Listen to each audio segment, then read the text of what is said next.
আমি সুপর্ণা। আমি আজকে তোমাদের ক্লাস 11 এর নিউট্রিশন পড়াবো। তো তোমরা যারা মাধ্যমিকের পর নিউট্রিশন সাবজেক্টটা নিয়েছো, তো সবাই নিশ্চয়ই ভেবে নিয়েছো কেন নিয়েছো।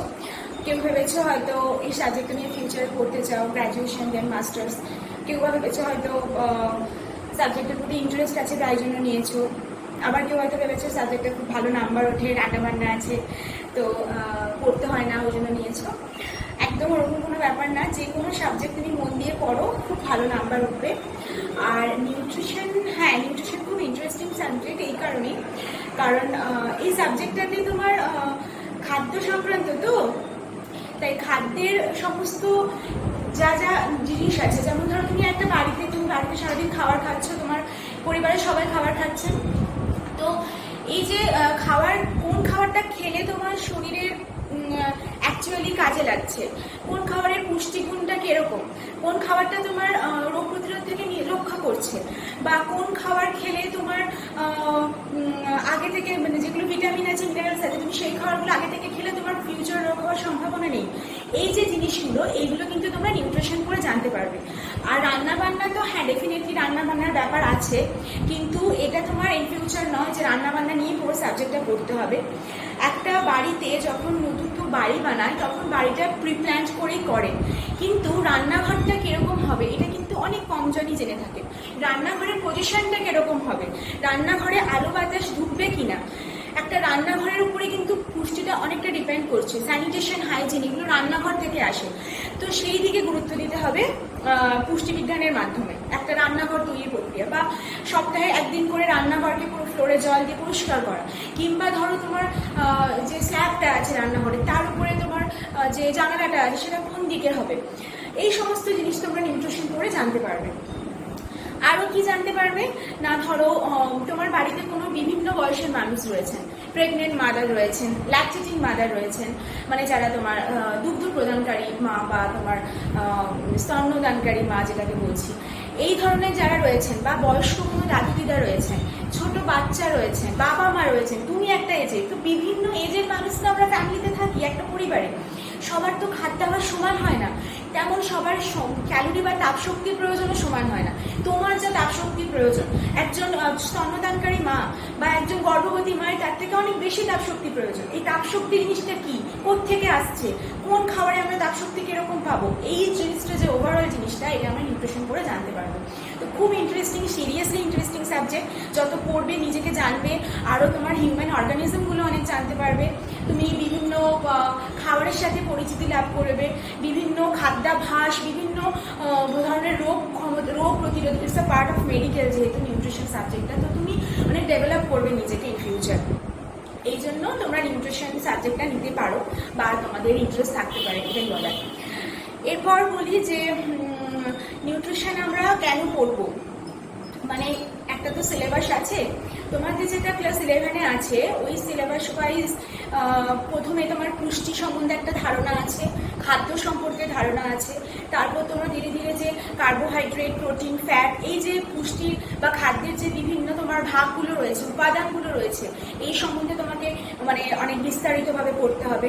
তারপর সুষম খাদ্য কি, প্রমাণ খাদ্য কি, জাঙ্ক ফুড, ফাস্ট ফুড, এই যে তোমরা এত চাউমিন খাচ্ছ, পিৎজা খাচ্ছ, তোমরা জানো এগুলো কতটা শরীরের পক্ষে ভালো বা খারাপ। শুনেছো হ্যাঁ জাঙ্ক ফুড ভালো নয় বা ফাস্ট ফুড ভালো নয়, কেন ভালো নয়, কি আছে যে ওর মধ্যে ওগুলো ভালো না, এই জিনিসগুলো বিস্তারিতভাবে কিন্তু তোমরা নিউট্রিশনে পড়বে।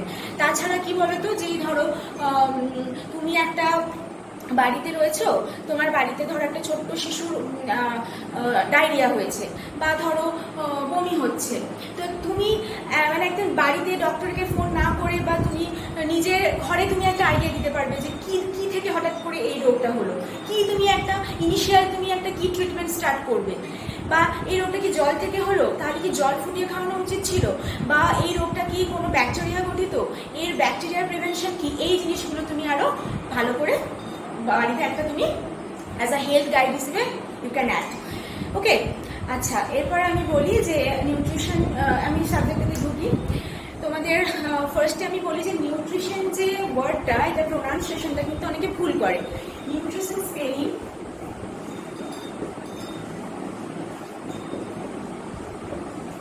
NUTRITION,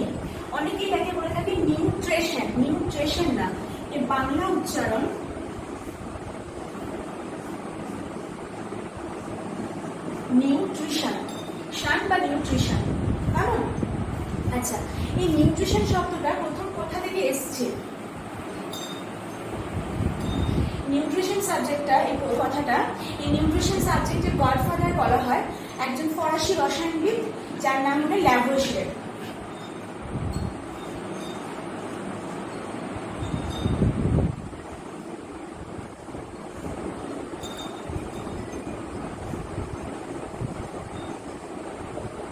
ওনাকে নিউট্রিশনের গডফাদার বলা হয়। না মাথায় রেখে তুমি একটা সাবজেক্ট পড়ছো, তো আমার মনে হয় এটা জানাটা খুব দরকার। কেমন বুঝে দিলাম। আচ্ছা, নেক্সট আমরা বলি যে ফার্স্ট চ্যাপ্টারে আসি 11-এর পুষ্টিবিজ্ঞান সম্পর্কে ধারণা বা পুষ্টিবিজ্ঞানের ধারণা যেটা রয়েছে। কোন একটা সাবজেক্টে তুমি যখন পড়ছো ডেফিনেটলি তোমার সেই সাবজেক্টের সম্বন্ধে একটা ধারণা তো রাখতেই হবে। তো প্রথমেই আসি পুষ্টিবিজ্ঞান কি। পুষ্টিবিজ্ঞান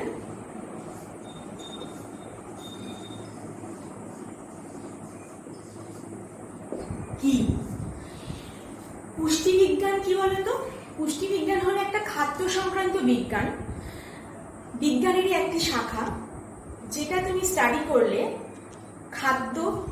খাদ্যের বিভিন্ন পরিপোষক, খাদ্যের সোর্স মানে উৎস, সেই খাদ্যের কার্যকারিতা, সেই খাদ্য তোমার শরীরে গ্রহণের পর বিভিন্ন যে পর্যায় রয়েছে, যেমন পরিপাক, বিপাক, শোষণ, আত্তীকরণ, এই যে পর্যায়গুলো স্টেপ বাই স্টেপ কমপ্লিট করার পর তুমি সেই খাদ্য থেকে যে পুষ্টিটা পাচ্ছ, এর যে ধারাবাহিক পর্যায়, বা কোনো খাদ্যের শারীরবৃত্তীয় মূল্য, আর্থিক মূল্য বা তোমার সামাজিক মূল্য, এই যে জিনিসগুলো সম্বন্ধে ওভারঅল একটা আইডিয়া পাচ্ছ, সেটাকে আমরা বলছি পুষ্টিবিজ্ঞান। আমি লিখি তাহলে, পুষ্টিবিজ্ঞান হলো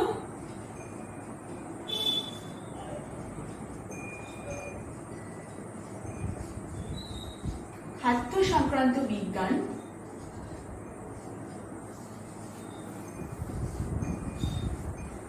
যা অধ্যয়নের মাধ্যমে আমরা কি কি জানতে পারবো?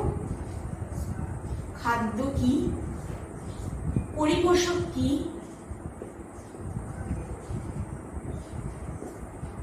খাদ্যের উৎস কি, মানে ধরো একটা খাদ্য কোথা থেকে উৎপন্ন হচ্ছে, সেটার উৎপন্ন প্রাণীজ উৎস না উদ্ভিজ্জ উৎস। যেমন ধরো তুমি মাছ, মাংস, ডিম, এটা তুমি তো উদ্ভিদ থেকে পাবে না, এটা প্রাণী থেকে। বা ধরো তুমি শাকসবজি খাচ্ছ, এটা তো তুমি আবার প্রাণী থেকে পাচ্ছ না, উদ্ভিদ থেকে পাচ্ছ। তো এই যে উৎস, খাদ্যের উৎস কি, তার কার্যকারিতা কি,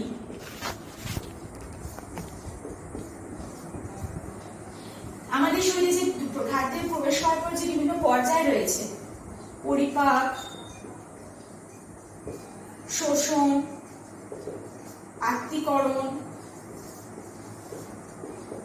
বিপাক, এই পর্যায়গুলো কমপ্লিট হওয়ার পর সেই খাদ্যটা কিভাবে আমাদের শরীরে খাদ্য থেকে পুষ্টিটা গ্রহণ করছে, এই জিনিসগুলো আমরা জানতে পারবো পুষ্টিবিজ্ঞান অধ্যয়নের মাধ্যমে। আর কি জানতে পারবো না, খাদ্য কিভাবে সংরক্ষণ করছি। আমরা খাদ্য সংরক্ষণ কেন করবো, আগে এটা বলো, খাদ্য সংরক্ষণ আমরা কেন করবো? এই যে বিভিন্ন জায়গায় স্টোর রয়েছে, বিভিন্ন ফুড স্টোর হয়, আমরা সবাই জানি আলু স্টোর হয়, শীতের কালে যে সবজিগুলো আছে ফুলকপি, বাঁধাকপি সব স্টোর হয়, আমরা গরমকালে পেয়ে থাকি। এই জিনিসগুলো আমরা কেন সংরক্ষণ করব? কারণ যখন আমাদের বন্যা হবে বা খরা হবে বা কোনো ক্রিটিক্যাল ক্রাইসিস আসবে, তখন কিন্তু আমাদের খাদ্য সংরক্ষণ দরকার হয় ইন ফিউচারের জন্য। ঠিক আছে, তো খাদ্য সংরক্ষণ। আচ্ছা, খাদ্যের শারীরবৃত্তীয় মূল্য,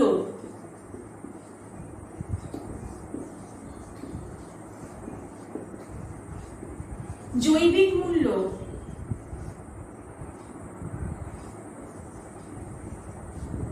আর্থিক মূল্য,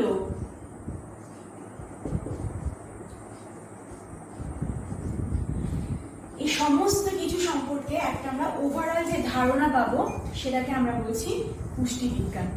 আরেকবার বলি, পুষ্টিবিজ্ঞান সম্পর্ক সবসময় খাদ্যের সাথে, খাদ্য না হলে পুষ্টি আসবে না। আমাদের তো আর মানে খাদ্য খেলে তবেই পুষ্টি আসবে, অন্য কোনো জায়গা থেকে তো পুষ্টি আসা সম্ভব নয়। তো পুষ্টিবিজ্ঞান হলো খাদ্য সংক্রান্ত বিজ্ঞান, যেটা স্টাডি করলে বা যেটা পড়লে, যার মাধ্যমে আমরা খাদ্য, পরিপোষক, খাদ্যের উৎস, খাদ্যের কার্যকারিতা, বিপাক, বা খাদ্য শরীরে প্রবেশ করার পর যে পরিপাক, শোষণ, আত্তীকরণ, বিপাক, এই যে প্রসেসগুলো হচ্ছে, এইগুলোর মাধ্যমে খাদ্য থেকে কিভাবে পুষ্টি গ্রহণ করছি, খাদ্য সংরক্ষণ কিভাবে হচ্ছে, খাদ্যের শারীরবৃত্তীয় মূল্য, জৈবিক মূল্য, আর্থিক মূল্য, এই সামগ্রিক একটা ধারণা লাভ করতে পারি, তারপরে আমরা বলছি পুষ্টিবিজ্ঞান। ক্লিয়ার?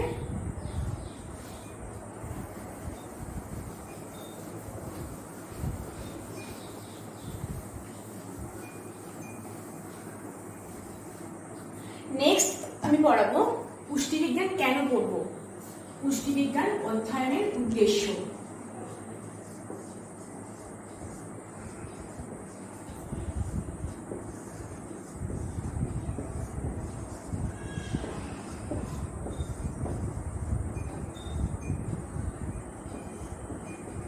পুষ্টিবিজ্ঞান কেন পড়বো?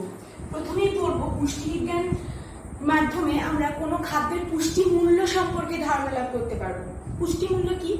যেমন ধরো তুমি ভাত খেলে, সেই ভাতের মধ্যে থেকে তুমি কতটা প্রোটিন পেলে, কতটা কার্বোহাইড্রেট পেলে। আমরা সবাই জানি কি না, ভাত কার্বোহাইড্রেট জাতীয় খাদ্য। সেরকম মাংস বা ধরো শাকসবজি থেকে আমরা কি পাচ্ছি, যেমন শাকসবজি থেকে তো আমরা কার্বোহাইড্রেট, প্রোটিন এগুলো অতটা পাই না, আমরা কি পাই, খনিজ লবণ পাই, ভিটামিন পাই, যেটা আমি পরে আসছি পড়াবো সব। এই জিনিসগুলো আমরা জানতে পারবো যে খাদ্যের পুষ্টি মূল্য কি, তাপন মূল্য কি, কোন খাবার খেলে আমাদের শরীরে কতটা তাপ উৎপন্ন হবে, কেমন। তো এখানে জানতে পারবো কি না খাদ্যের পুষ্টি মূল্য,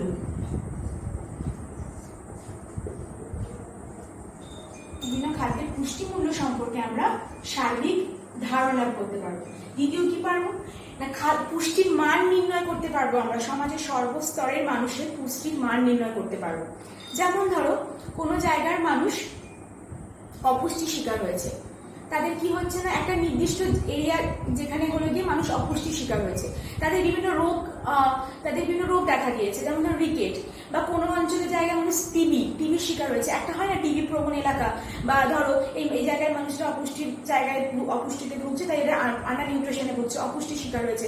বিভিন্ন ধরনের অপুষ্টির কারণে জন্য বিভিন্ন ধরনের যে ইনফেকশিয়াস ডিজিজ, যে সংক্রমণকারী যেই রোগগুলো, সেইগুলো তাদের আক্রমণ করছে। তো এই জিনিসগুলো আমরা জানতে পারবো কিভাবে না, নিউট্রিশন পড়ার মাধ্যমে আমরা সমগ্র সামাজিক একটা পুষ্টির মান জানতে পারবো, সমাজের সমগ্র স্তরের পুষ্টির মান নির্ণয়।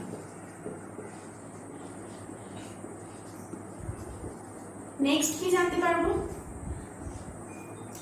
না, সমাজের মানুষদের মধ্যে বিভিন্ন স্তরের মানুষ, যেটা ফ্যামিলিতে রয়েছে না, যেমন ধরো বিভিন্ন বয়স, লিঙ্গ, বা তোমার শারীরিক শ্রম ওয়াইজ যে ক্লাসিফিকেশন রয়েছে, সেগুলো মানুষের সেগুলো ওয়াইজ তার কি ধরনের শারীরিক চাহিদা। বয়স যেমন ধরো তোমাকে যেটা বললাম একটু আগে, একটা ফ্যামিলির মধ্যে বিভিন্ন স্তরের মানুষ রয়েছে, কখনো রয়েছে ছোট, বড়, বা তোমার শিশু থেকে বড়, তারপর দাদু ঠাকুমা, বা বিভিন্ন এজে রয়েছে, তাদের যে খাদ্যের বিভিন্ন ক্যালোরির চাহিদা রয়েছে সেগুলো তো সমান নয়, সেটা আমরা বলছি বয়স। লিঙ্গভেদে একটা পুরুষের যা শারীরিক চাহিদা ওয়াইজ তার যে শরীরে ক্যালোরির দরকার, একটা মহিলার তার থেকে কম দরকার, তো এটা লিঙ্গ গেল। আর কি, শারীরিক শ্রম ওয়াইজ, আমরা শারীরিক শ্রম ওয়াইজ আমরা 3 ভাগে ভাগ করে থাকি, পুষ্টিবিজ্ঞানের ভাষায় 3 ভাগে ভাগ করে থাকি। একটা হালকা শ্রম, যারা তোমার হালকা শ্রম, বসে বসে কাজ করেন, বা যারা টিচিং প্রফেশনে আছে, এদেরকে আমরা বলি হালকা শ্রমের পরিশ্রমী, হালকা পরিশ্রমী পুরুষ বা মহিলা। এরপর আমরা বলবো মাঝারি পরিশ্রমী, যারা মাঝারি পরিশ্রম করে থাকেন।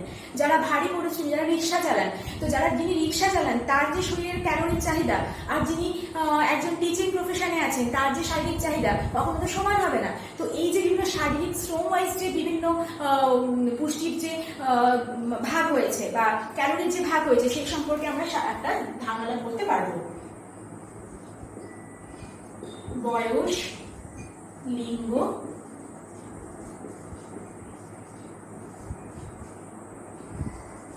শারীরিক শ্রম অনুযায়ী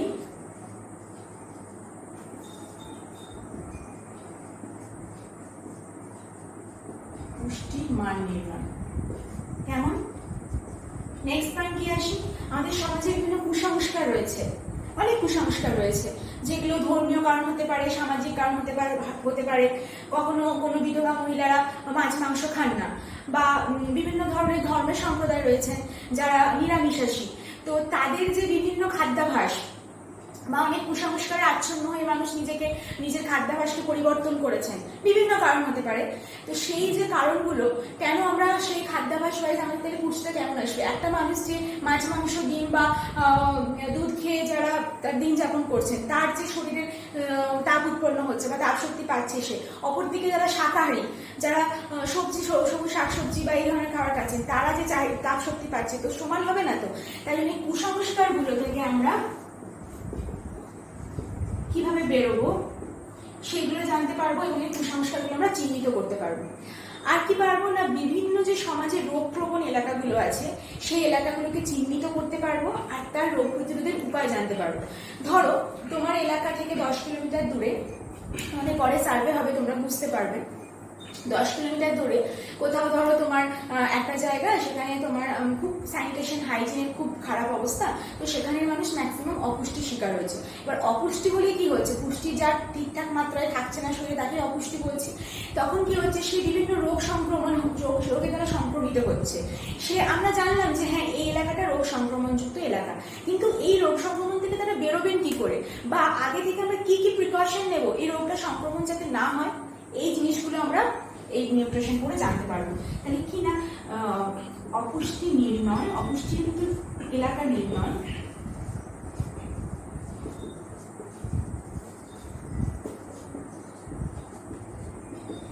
রোগ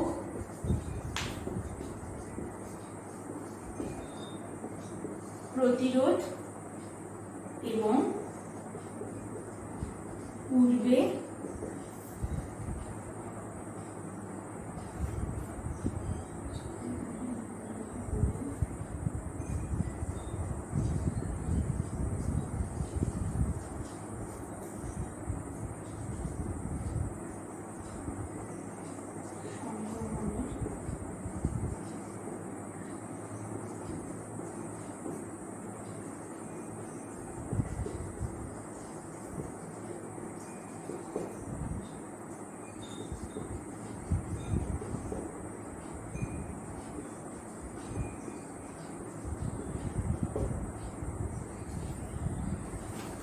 নেক্সট পয়েন্ট কি করবো না, খাদ্য আমরা কেন সংরক্ষণ করব।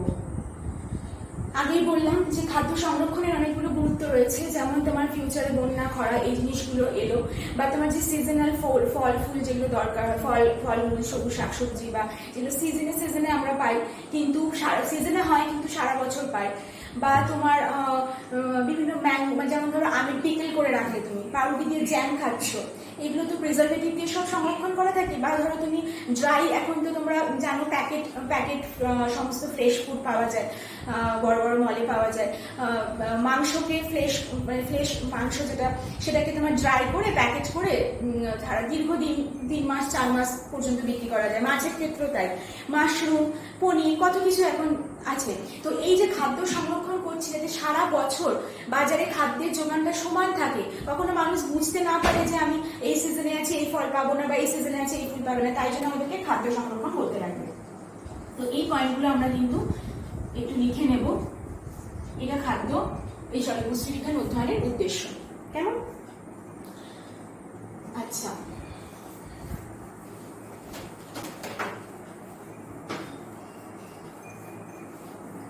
তোমরা এই ভিডিওটা লাইক করো ভালো লাগলে।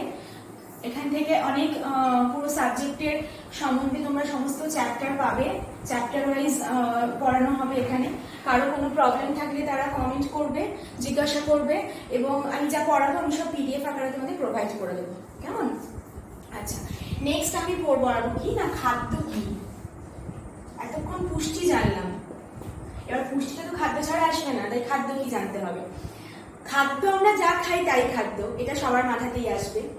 খাদ্যের ওরকম একটা কোনো ডেফিনেশন সত্যি হয় না, কিন্তু খাদ্য বলতে আমরা কি বুঝি, যে কোনো আকারের তো খাদ্য হতে পারে, সে কঠিন, অর্ধতরল বা তরল, যে কোনো আকারের আহার্য সামগ্রী, কঠিন, তরল বা অর্ধতরল আহার্য সামগ্রী, যা গ্রহণের মাধ্যমে আমাদের শরীর তাপ শক্তি পেয়ে থাকে এবং যার দ্বারা আমাদের শরীর বৃদ্ধি এবং বিকাশে, যা জিনিসটা আমাদের বৃদ্ধি এবং বিকাশে সাহায্য করছে সেটাকে আমরা খাদ্য বলছি। কঠিন, তরল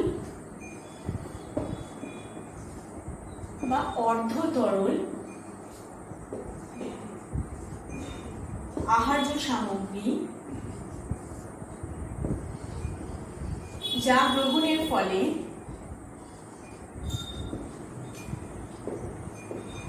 আমরা তাপ শক্তি পেয়ে থাকি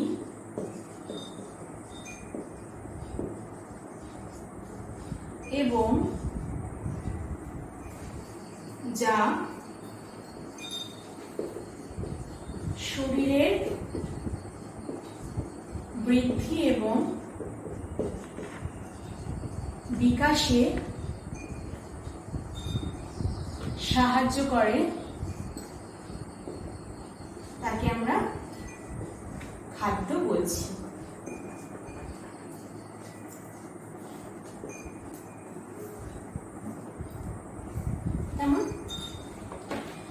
এরপরে আমরা আসবো খাদ্যের উপাদান।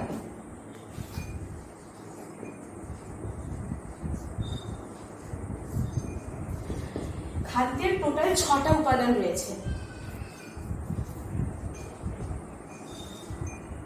এক হলো শর্করা বা কার্বোহাইড্রেট, 2 হলো প্রোটিন বা আমিষ, 3 হলো ফ্যাট বা লিপিড, 4 হলো ভিটামিন। ভিটামিনের অনেক ভাগ রয়েছে। 5 হলো খনিজ লবণ। খনিজ লবণের অনেক ভাগ রয়েছে। খনিজ লবণকে আমরা বলি মিনারেলস। ইংলিশ টার্মগুলো লিখে রাখবো কারণ আমাদের পরে এগুলো লাগবে। 6 হলো জল। শর্করা, প্রোটিন, ফ্যাট, ভিটামিন, খনিজ লবণ, জল, এই 6টা উপাদানের উপর পুরো পুষ্টিবিজ্ঞান সাবজেক্টটা কিন্তু ডিপেন্ড করছে। কারণ যে কোনো খাদ্যে এই 6টা উপাদানের মধ্যে কোনো না কোনো উপাদান থাকবে, বা কোনো খাদ্য 6টা উপাদান নিয়ে তৈরি, সেটাও আসবে পরে সেই খাদ্যকে আমরা কি খাদ্য বলছি। কেমন? এটা লেখা হয়ে গেছে, আমি মুছে দিলাম।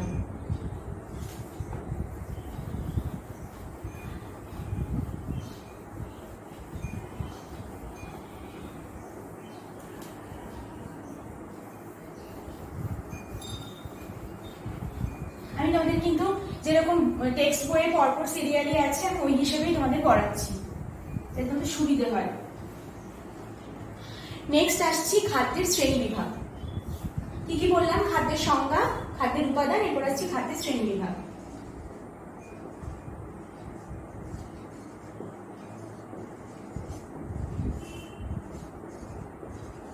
এটা আমি একটা বড় ছক করে দেখাচ্ছি, ছকটা লিখে নিও তোমরা।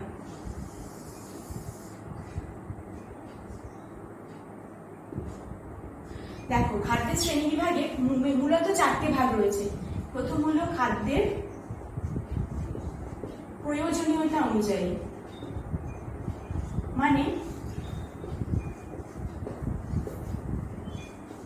তোমার শরীর খাদ্যকে কিভাবে প্রয়োজনে কাজে লাগাচ্ছে। দ্বিতীয় হলো খাদ্যের কার্যকারিতা অনুযায়ী,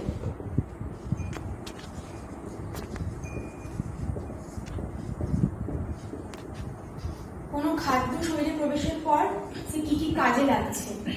তৃতীয় হলো খাদ্যের উপাদান অনুযায়ী। খাদ্যের উপাদানটা আমি একটু আগেই বললাম যে 6টা উপাদান,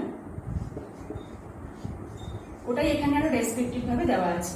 নেক্সট হলো খাদ্যের উৎস অনুযায়ী, মানে খাদ্যের সোর্স।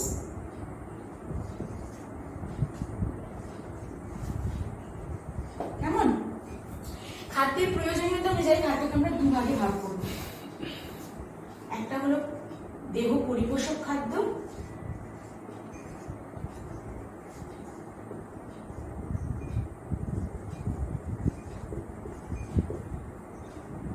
নেক্সট হলো দেহ সংরক্ষক খাদ্য।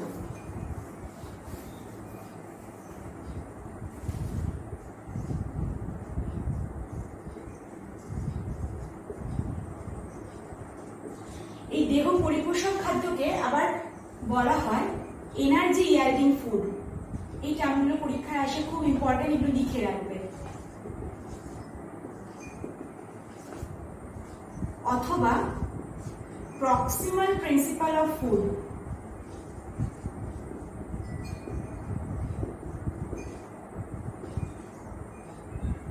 অথবা ম্যাক্রোনিউট্রিয়েন্টস।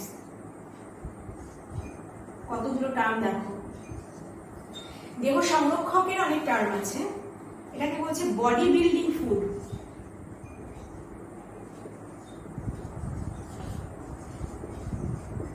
অথবা মাইক্রোনিউট্রিয়েন্ট।